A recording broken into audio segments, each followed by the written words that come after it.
Bonjour à tous, on se retrouve aujourd'hui pour l'épisode 2 de notre série sur la résine. Nous allons aborder aujourd'hui la résine époxy, bicomposant, cette résine par exemple. Donc là j'ai la marque Cléopâtre, mais il y a aussi plein d'autres résines. C'est une résine dite bicomposant et celle-ci est une résine de coulage, donc c'est une résine pour couler dans un moule, parce qu'il existe plusieurs types de résines différentes. Aujourd'hui nous nous concentrons sur la résine de coulage. La résine époxy est un polymère thermodurcissable liquide à mélanger deux liquides ensemble qui vont créer une réaction chimique qu'on appelle la catalyse. Et ces deux liquides sont basiquement d'un côté la résine et de l'autre un durcisseur. Quand on va mélanger les deux liquides ensemble, le liquide va commencer à chauffer. Les quantités sont généralement 2 doses de résine pour 1 dose de durcisseur. Mais vérifiez bien sur votre packaging ce qui est indiqué parce qu'il se peut que ça soit différent. Si jamais votre résine reste molle, il se peut que vous ayez mis soit pas assez, soit trop de durcisseur. Donc la plupart du temps, on va mesurer les quantités en millilitres avec des petits verres doseurs. Ce sont des verres doseurs qui sont spécifiquement faits pour et qui ne vont pas avoir de réaction chimique avec la résine. Donc utilisez bien des outils spécifiques. Donc maintenant que nous avons vu globalement qu'est-ce qu'était la résine époxy, nous allons aborder les conditions dans lesquelles vous allez faire votre résine, faire votre création.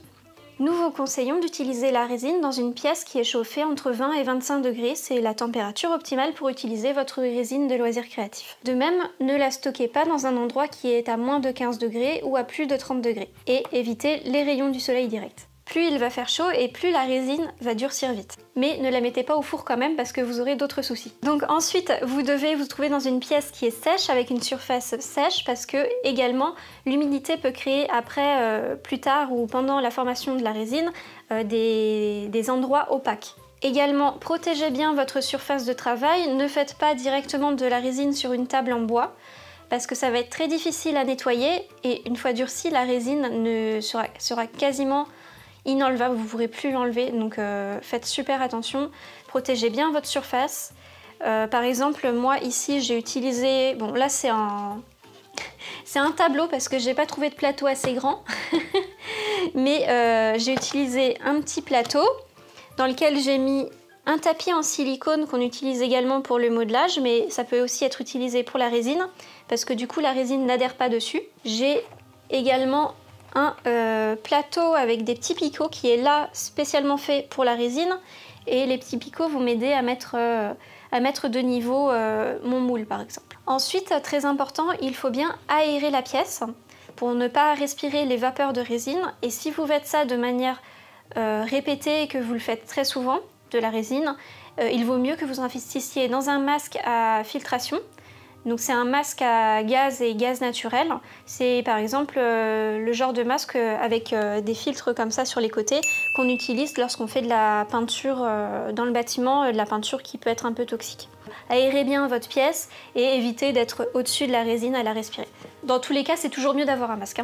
Utilisez des gants parce que la résine, tant qu'elle n'est pas durcie, tant qu'elle n'a pas fini de catalyser, elle est irritante pour la peau et vous pouvez avoir des réactions allergiques. Une fois qu'elle est durcie, il y a moins de réactions, normalement il n'y a plus de réactions. Portez aussi des lunettes de protection, donc là c'est des lunettes de vue, mais portez des lunettes de protection et pensez à ne pas vous frotter les yeux aussi pendant que vous faites de la résine. Donc maintenant nous allons passer à la phase préparation de la résine. J'ai tout préparé sur ma table, je n'ai plus de soucis. Et pour préparer la résine, du coup, généralement dans votre packaging, vous avez 2 petits verres doseurs, comme ceci. On va verser le liquide A dans un premier verre doseur, en respectant la quantité, donc par exemple 20 ml de résine et 10 ml de durcisseur. Donc je les ai bien séparés dans 2 verres doseurs. Ensuite, je vais prendre une tasse à café en carton. Donc pas en plastique parce qu'il risque d'y avoir une réaction chimique et il se peut que votre verre en plastique fonde. Donc un verre en carton et je vais venir verser mes 2 liquides dans le verre en carton. Ensuite, on mélange doucement pour éviter la formation de bulles mais pour bien homogénéiser la préparation. Une fois que c'est bien mélangé, vous allez pouvoir mettre vos colorants et vos pigments. Vous pouvez mettre de la poudre mica, vous pouvez mettre du colorant spécial résine. Et pour tout ce qui est colorant, je vous invite à aller voir notre fiche technique qu'on a actuellement sur le site avec un tableau répertoriant les différents pigments que vous pouvez utiliser avec telle ou telle résine. Donc bien évidemment, n'utilisez pas des ustensiles que vous allez utiliser par la suite en cuisine et utilisez de préférence soit des produits faits pour la résine époxy que vous allez pouvoir nettoyer, soit des produits jetables.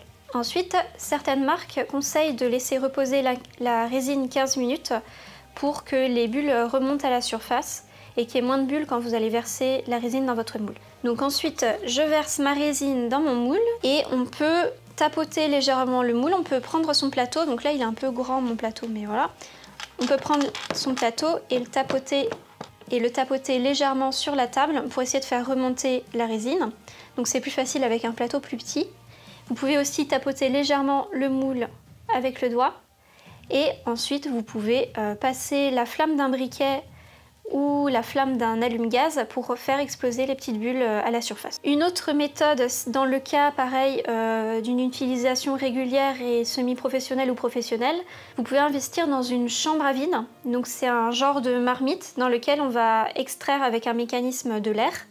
Et du coup, l'air qui se trouve emprisonné dans la résine va ressortir de la résine. Mais c'est aussi un investissement, donc pour un usage occasionnel, vous pouvez essayer de vous contenter de la flamme d'un briquet. Ensuite, vous pouvez aussi faire un testeur pour vérifier que votre résine est dure sans devoir la toucher. Vous pouvez prendre par exemple un autre petit gobelet en verre ou un autre verre doseur, versez votre résine dedans. Comme le temps de durcissement est plutôt long et dépend aussi de la température, ça va vous permettre de voir si la résine est dure dans votre moule sans toucher votre moule et sans abîmer votre création. Donc protégez bien votre moule avec la résine de la poussière pendant le durcissement et aussi des rayons du soleil. Le mieux c'est de le mettre totalement à l'ombre. Et également l'humidité bien sûr.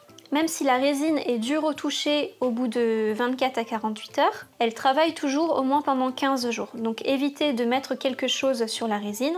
J'avais donné lors de l'épisode précédent, si vous faites un sous-verre recouvert d'une couche de résine, évitez de poser un verre dessus avant 15 jours. Parce que la résine, même si elle paraît dure, elle travaille encore, elle n'est pas définitive. De même, ne l'exposez pas sous les rayons du soleil avant 15 jours voire un mois et dans tous les cas, plus vous voudrez conserver longtemps votre résine, plus il faudra essayer de ne pas l'exposer à la lumière du soleil parce que même si la résine époxy a été vachement améliorée par rapport au jaunissement dans le temps, elle peut toujours être susceptible de jaunir au bout de quelques années, donc il vaut mieux la protéger des rayons du soleil qui sont nocifs pour la résine. Maintenant on arrive à la finition. Comment poncer et polir la résine. Alors c'est quelque chose que je vous conseille pas forcément parce que c'est assez difficile, c'est pas quelque chose qui est aussi facile à poncer que de la pâte polymère par exemple. Donc évitez au maximum de poncer de la résine, préférez rajouter une couche de résine par-dessus votre création plutôt que de la poncer. Si c'est pour couper les bords qui sont peut-être un peu imparfaits lorsque vous sortez votre création du moule, vous pouvez utiliser un cutter, une lame de scalpel et poncer avec un gros grain et après finir avec un plus petit grain. On vend des kits de papier à poncer qui vont du plus gros grain au plus petit grain pour que vous puissiez vous adapter en fonction de votre pièce et du niveau de ponçage. J'avoue que c'est quelque chose que je fais pas beaucoup parce que c'est très long et pas très efficace. C'est possible mais c'est pas le plus simple. Donc si jamais vous avez quelques imperfections sur votre résine, le mieux c'est d'essayer de la remettre dans le moule et de recouler un petit peu de résine. Et maintenant on arrive à la fin, comment nettoyer la résine. Donc si la résine n'a pas encore durci, vous pouvez nettoyer avec de l'alcool ménager et un sopalin. Et si jamais elle a durci, si c'est sur une surface silicone par exemple, c'est très facile à enlever à la main une fois qu'elle est dure. Mais si jamais vous en avez mis sur votre table et que vous l'avez laissé durcir, votre table en bois, donc une surface poreuse ou n'importe, bonne chance.